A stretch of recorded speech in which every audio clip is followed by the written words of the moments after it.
Inilah persoalan di benak orang ramai. Rasanya isu tertunggak bakal tinggal kenangan. Sebagai masalah sosial di balik. Selamat datang ke rancangan Bicara.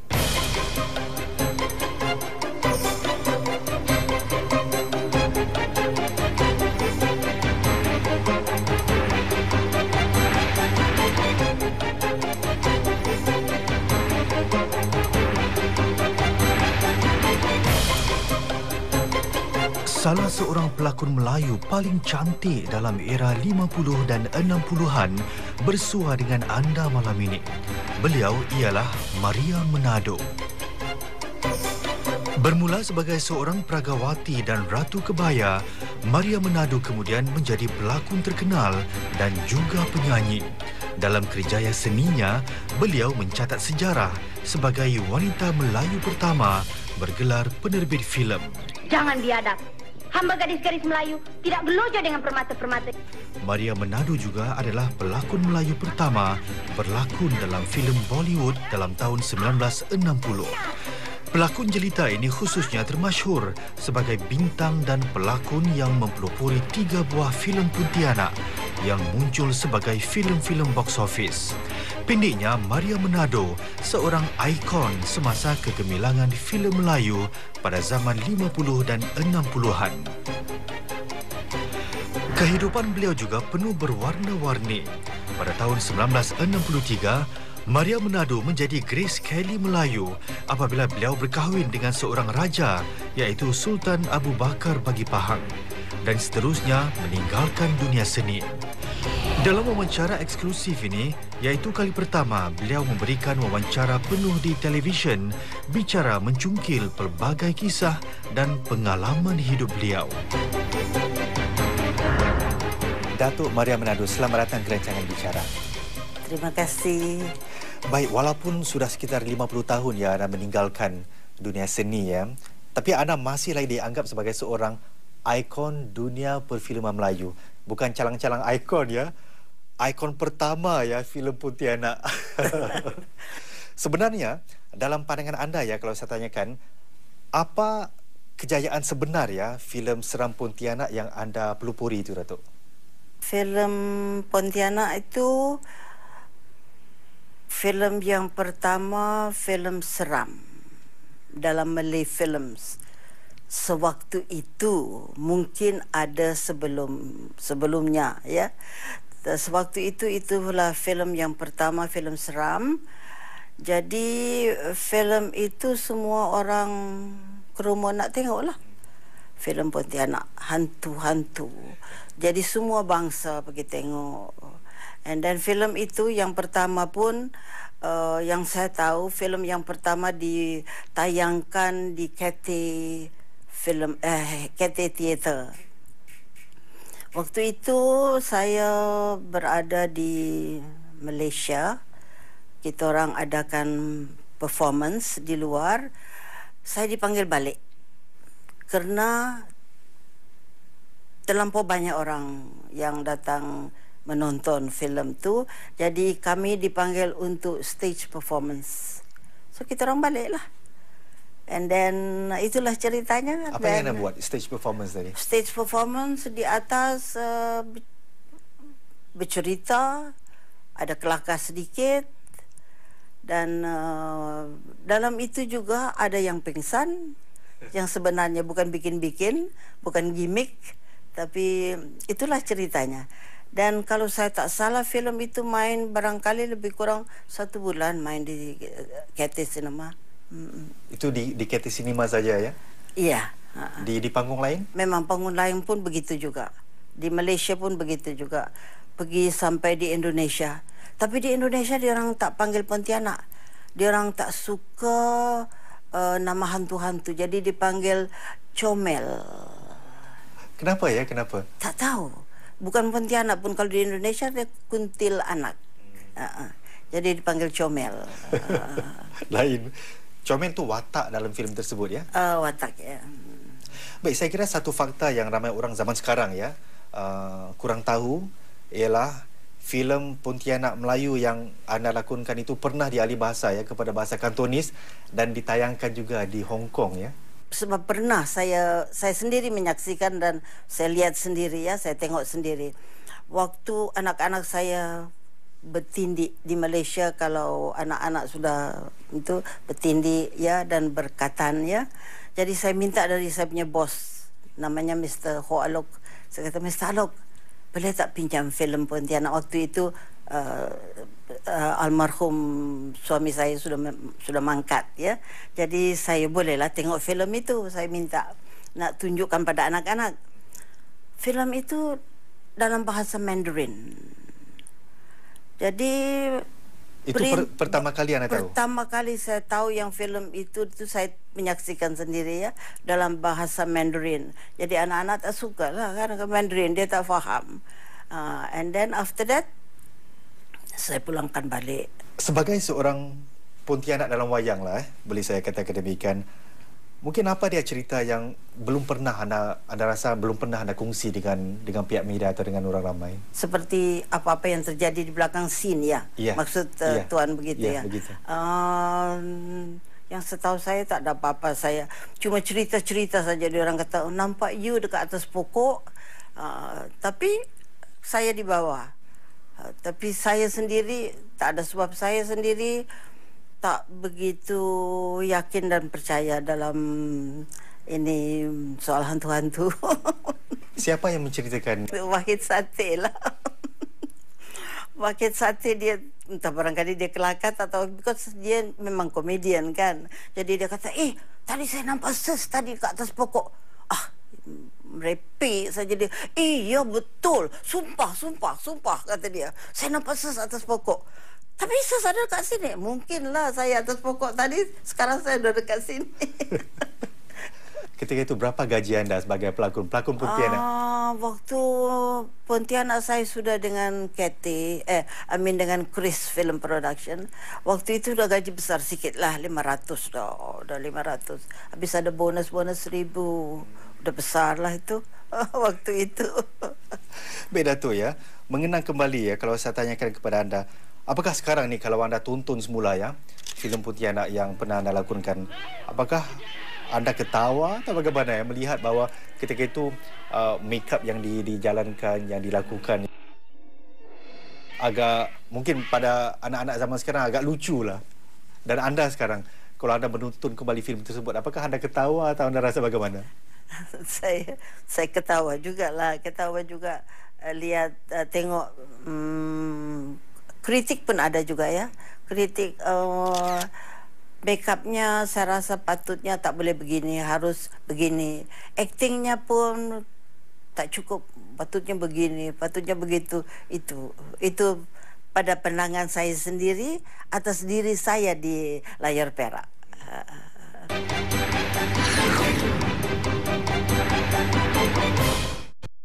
Join Octo as we welcome the Chinese New Year with two very special movies. In my hand! Anastasia. Oh my God! And the Bat from Anastasia, Bartok the Magnificent. I'm Bartok. Two very special feel-good movies. Anastasia, Monday 11th February 6:30 p.m. and Bartok the Magnificent, Tuesday 12th February 6:30 p.m. on Octo's Chinese New Year special. Love to read and can't get enough of books? With more than 600,000 e-books at your fingertips, you'll always stay in love here. ilovebooks.com. Give your loved ones the gift of words this season. Also available in Chinese now. Get your e-books and send an e-gift card today. ilovebooks.com. Orang katakan tu kan, kalau kita jaga baby, berkat jaga baby tu, mungkin satu hari besok nanti kita dapat baby sendiri. Kita nak kasih suntikan imunisasi untuk melindungi Dahlia daripada jangkitan-jangkitan yang berbahaya. Kau tak boleh makan lebihan makanan budak yang tak habis tu. Kau nak anak kau nanti jahat dengan samsing. Saksikan musim baru Dol dan Mina Nak Dapat Anak esok 8:30 malam di Suria. Ini kisah Dol dan Mina. Sertai kuis Dol dan Mina dan menangi hadiah-hadiah menarik. menangi hadiah mingguan wang tunai $100. Kumpulkan jawapan anda setiap minggu dan berpeluang memenangi hadiah perdana wang tunai $300. Lungsuri laman berikut. Selamat mencuba. Ini kisah Dol dan Mina. Nama Maria Menado tu agak unik ya. Saya maklum bahawa nama Maria anda pilih selepas berlaku kontroversi ya, Maria Hertog, yang mana selepas itu mencetuskan keganasan atau huru-hara kaum lah di Singapura ketika itu. Soalan saya kepada anda ialah kenapa ya anda memilih sebuah nama yang dikaitkan dengan suatu latar belakang yang kontroversi ya?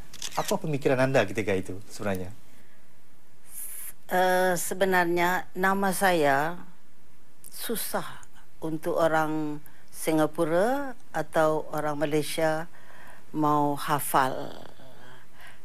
Terlebih lagi kerana kita sudah jadi public figure kan. Jadi nak hafal nama saya Lisbeth Dotulong atau Lisha Mandagi, Allah mak susahnya nama dia ni. Jadi kena cari nama that is catchy. Senang. Siapa? Oh, Maria. Yang kebetulannya Maria Hertog memang nama dah terkenal. Jadi pakai nama Maria dari Manado. Atau Inggrisnya Maria of Manado. Akan tetapi kemudian of atau dari atau of itu sudah hilang. Jadi Maria Menado. It suits me fine. Datuk, saya rasa tak salah kalau saya katakan ya bahawa anda sebenarnya merupakan superstar Melayu yang pertama ya daripada alam Melayu. Betul, Datuk?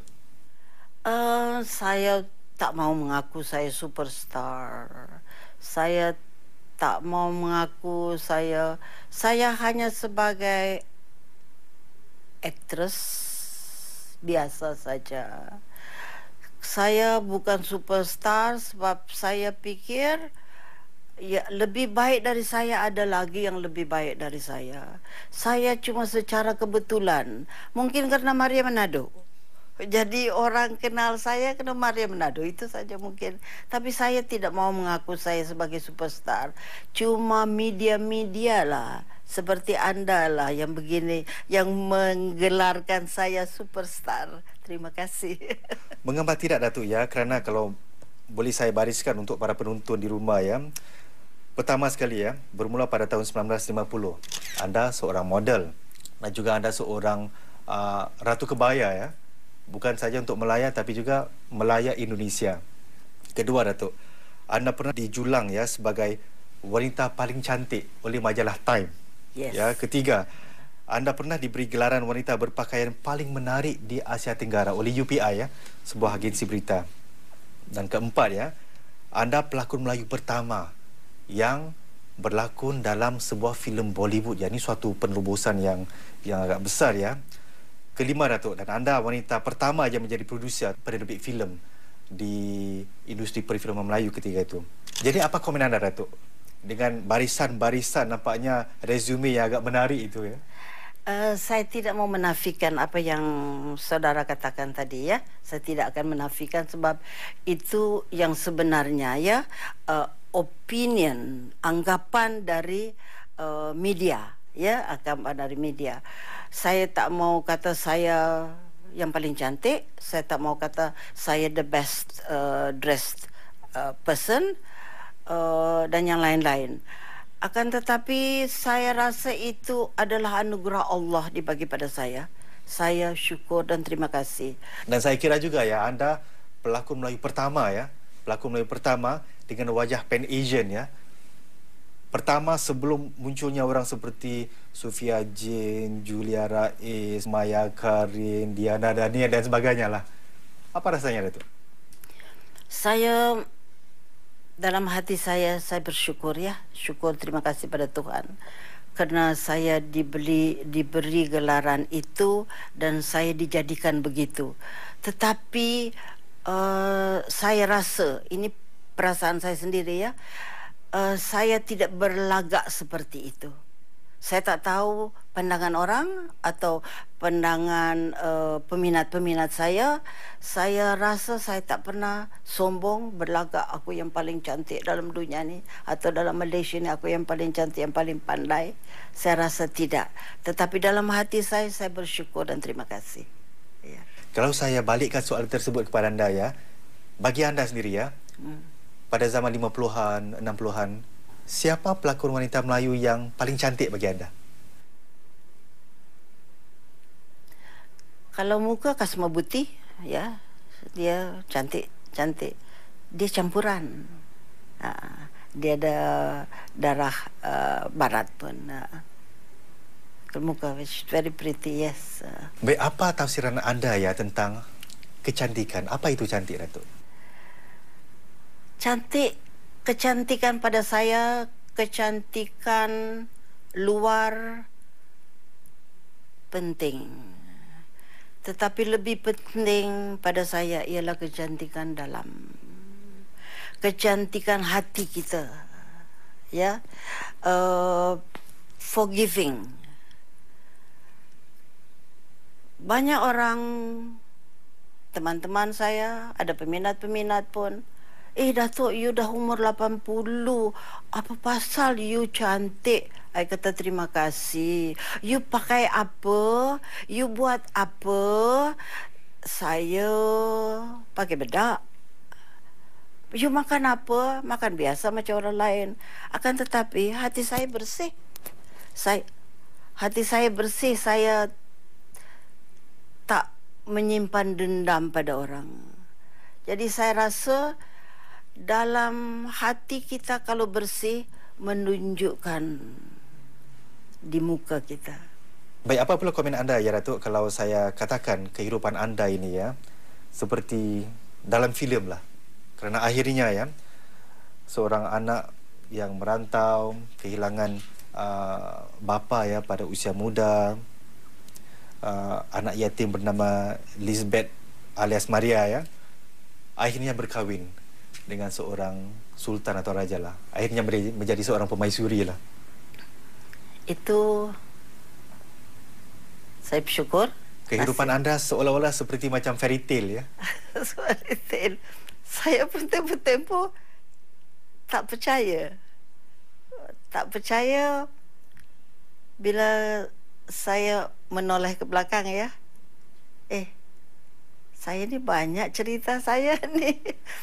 Sekejap begini, sekejap begitu, sekejap begini. Tapi itu semua jodoh ya. Jodoh.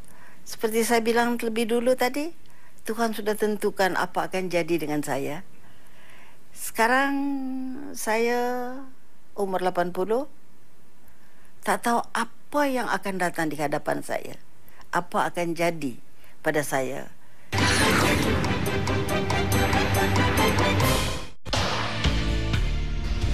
Jangan nak diamkan aja. Asyik nak cari Sarah Rila. Kenapa Mak benci sangat Rila? I paling pantang orang pembohong. Faham tak, Remy? Ajar. Kau tu sakit. Cuma kau je yang tak nak terima. Engkau boleh cakap apa yang kau sukalah. Saksikan siri baru Bingit, Rabu 9:30 malam di Suria. Home is where the heart is. The news that happens here impacts me as much as it impacts you. Let's get to the biggest stories of the day. Live reports, breaking news as it happens, the business news you need, all the sports and entertainment you want, and a chance to have your say on the news through the power of social media. The all-new Singapore Connect at 6, weekdays at 6 p.m. on Channel News Asia. Baik Datuk, semestinya ya kalau ada peristiwa hitam yang menjejas anda ya sebagai seorang anak seni atau sebagainya, saya kira beberapa filem lakonan anda telah dibuang ya oleh pemilik kafe ketika itu ya, Ho Alok ya, bermakna filem-filem tersebut langsung tiada arkib dalam simpanan sekarang ya, tak ada orang dapat menontonnya lagi ya. Sejujurnya, apakah anda masih marah dengan peristiwa tersebut, Datuk? Marah tidak, tapi saya kecewa. kecewa dan sedih sebab I cannot get back my youth. Sekarang saya boleh make up, boleh apa semua, but I cannot get back my youth. Cannot. And itu semuanya go back 30 tahun dulu boleh? Tak boleh. Itu yang mengecewakan saya. Terlebih lagi mungkin karena Pontianak is one of my best films. The best of the 3 Pontianaks lah kan. Jadi itu sajalah yang kecewa, tapi apa boleh buat. Berapa banyak filem ya yang nampaknya sudah tiada lagi master kopinya? Banyak juga, saya rasa banyak juga. Banyak juga. Anda berlakon dalam lebih 20 filem ya? Yes. Jadi berapa filem yang terjejas dengan pembuangan barangkali tersebut? Ada lebih kurang, barangkali adalah 12 filem barangkali ya. Setelah anda berkahwin dengan Sultan Pahang pada 63 ya, terdapat larangan ya untuk menayang filem-filem anda baik di Pahang ataupun di seluruh Malaysia ya. Iya. Saya muskil ya. Apakah ketika larangan tersebut dikeluarkan ya, semestinya itu sesuatu yang anda tak pernah jangkakan sebagai seorang pelakon filem ya? Sebenarnya ini almarhum Sultan Abu Bakar sendiri bertita dengan saya. Dia kata saya melarang filem-filem saya ditayangkan di negeri saya. Di negeri lain saya tidak ada kuasa. Saya cuma melarang di negeri saya. Tetapi tak tahu bagaimana, in general diorang tak keluarkan. Mungkin out of respect barangkali ya, barangkali lah ya, tak tahu. Tetapi jadi maksud almarhum itu dalam Pahang tu salah tunjuk lain tempat. Tapi sudah tekan satu button semua berhenti. Apakah ketika saat itu Datuk ya, anda berasa anda semacam menjadi mangsa adat lah? Tak ada, saya tak ada apa-apa. Tak keluar. Tak kecil hati langsung? Tak ada. tak keluar. Jadi sesudah almarhum angkat, waktu itu baru Mr. Alok bilang, let us show the film, tunjukkan film. Saya kata nantilah dulu dia nak menunggu saya punya yes or no. Terlalu lama, dia buang. Pernah tak anda terfikir ya, kalau, ini soalan kalau Datuk ya, kalau anda tidak menjadi orang istana ya, bagaimana agaknya kehidupan anda sebagai seorang anak seni atau kerjaya yang lain? Saya susah nak bercakap soal itu sebab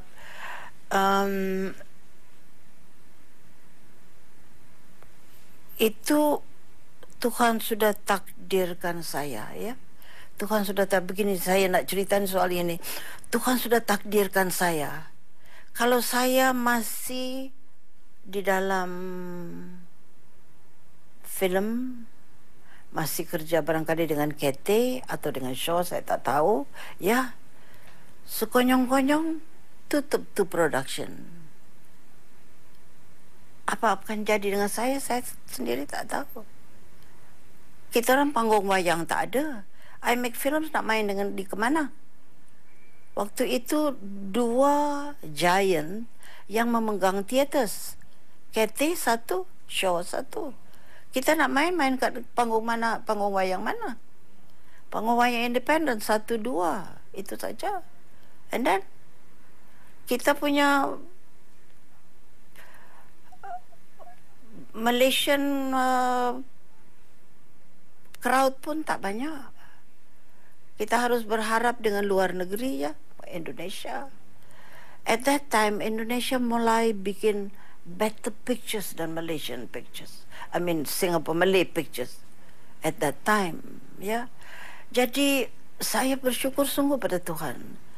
Tuhan sudah angkat saya, keluarkan saya dengan tidak disengajakan. Bukan saya mau, tetapi terjadi. Jadi Itu saya baru sekarang saya teringat. Selama ini saya tak teringat sungguh. Because Anda sebut ini baru datang di otak saya. Yes. If I had stayed, I don't know what's going to happen to me. At that time saya sudah umur 30 lebih. 30 lebih tak lama dah 40. And then you laku dekat mana lagi dah umur 40? And then what will happen? And then you start lah jadi mak lah, jadi itulah, apalah, ada maybe jual nasi lemak. I'm not worried about that. Untuk jual nasi atau jual apa untuk hidup lah. Saya tak takut soal itu. Soal masak, kerja, saya tak takut pasal kerja. Barangkali itu saja yang saya boleh bikin untuk membesarkan anak-anak saya. At that time I had 2 children. Tetapi Tuhan sayangkan saya. Memindahkan saya sebelum apa-apa terjadi. Itu yang mengubah ya haluan hidup anda. P. Ramlee sendiri pun saya tak payah cerita bagaimana keadaan dia. P. Ramlee seorang bintang filem, seorang komposer, seorang penyanyi, seorang director yang besar. What am I compared to P. Ramlee? Pun boleh jadi begitu. Saloma. Saya siapa? Suara tak bagus. I'm not a great director. I'm not a director.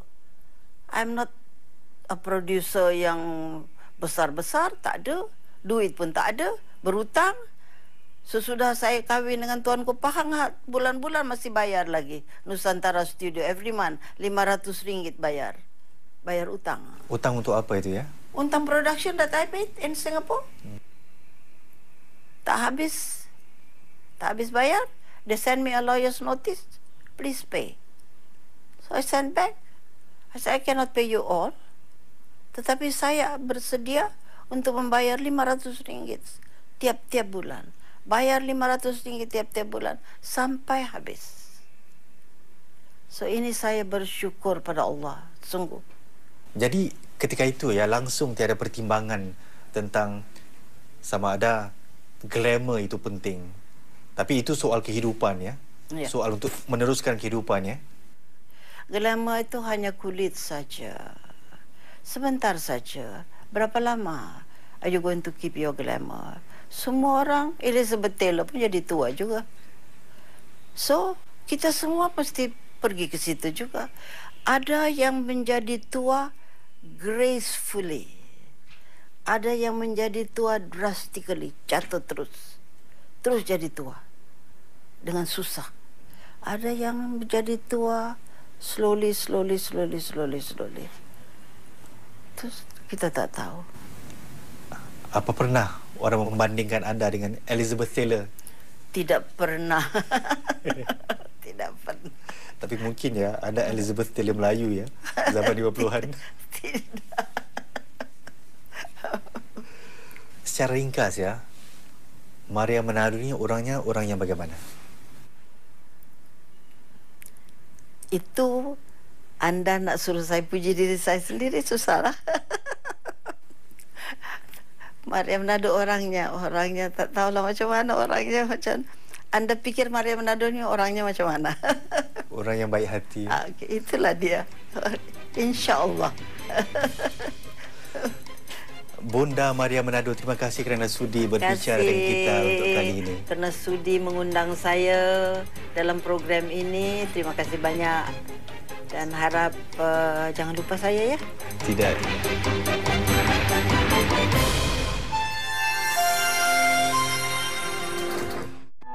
Khas hari cuti.